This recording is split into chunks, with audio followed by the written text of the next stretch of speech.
Perencanaan kebutuhan ASN merupakan tahap awal dalam siklus manajemen ASN untuk menentukan jumlah pegawai, jenis jabatan, kompetensi, dan lokasi penempatan diperlukan oleh suatu instansi.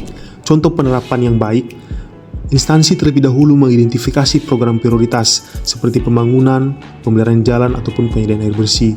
Selanjutnya, instansi menghitung beban kerja dan memetakan jumlah serta kompetensi pegawai yang tersedia. Apabila hasil pemetaan menunjukkan kekurangan tenaga teknis, instansi dapat mengusulkan formasi seperti teknik sipil, teknik lingkungan, ataupun PWK. Usulan tersebut disertai data kebutuhan dan dikaitkan dengan target pembangunan nasional maupun daerah.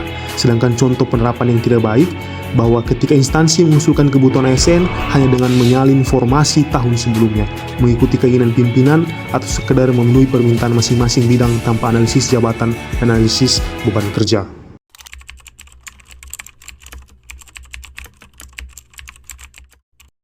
Manajemen ASN yang baik harus terlihat dari proses pengadaan ASN itu sendiri. Dalam hal ini adalah proses rekrutmen CPNS.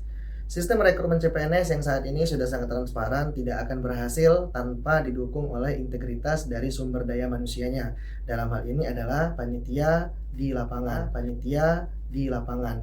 Sebagai contoh baik, saya ambil ketika proses ujian CAT, yang dimana panitia memperlakukan seluruh peserta CAT dengan adil, di mana seluruh peserta wajib mengikuti seluruh tahapan yang telah ditentukan, mulai dari pemeriksaan identitas sampai kepada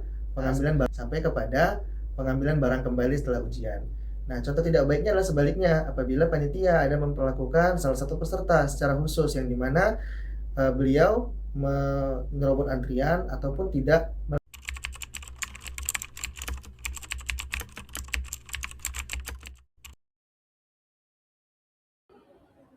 Sebagai ASN, mengabaikan mahasiswa dan tidak memberikan layanan bimbingan yang baik dapat menurunkan kepercayaan mahasiswa serta mencoreng citra institusi.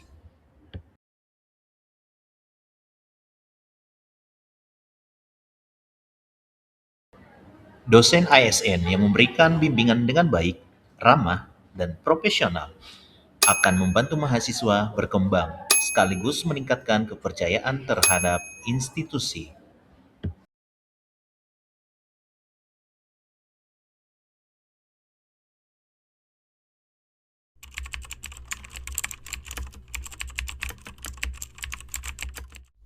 Baik, terima kasih. Saya Ahmad Indra Rahab. Kami akan mengulas manajemen ASN, yaitu penghargaan dan pengakuan. Prinsip utamanya adalah memastikan gaji, tunjangan, dan fasilitas diberikan secara adil serta kompetitif. Namun, bagi profesi dosen, kita sering menemui penerapan yang belum ideal. Dedikasi besar dalam mencerdaskan bangsa terkadang belum selaras dengan pengakuan material yang diterima, sehingga menjadi tantangan bagi kesejahteraan pendidik. Sebagai langkah baik ke depan, kita memerlukan skema yang menghargai inovasi secara nyata. Saat dosen didukung kesejahteraan stabil dan fasilitas riset mumpuni, energi kita akan terfokus sepenuhnya pada kualitas pendidikan, bukan lagi pada kebutuhan dasar. Transformasi ASN yang bermartabat harus dimulai dengan menghargai pengabdian secara layak. Sekian analisis dari saya. Terima kasih.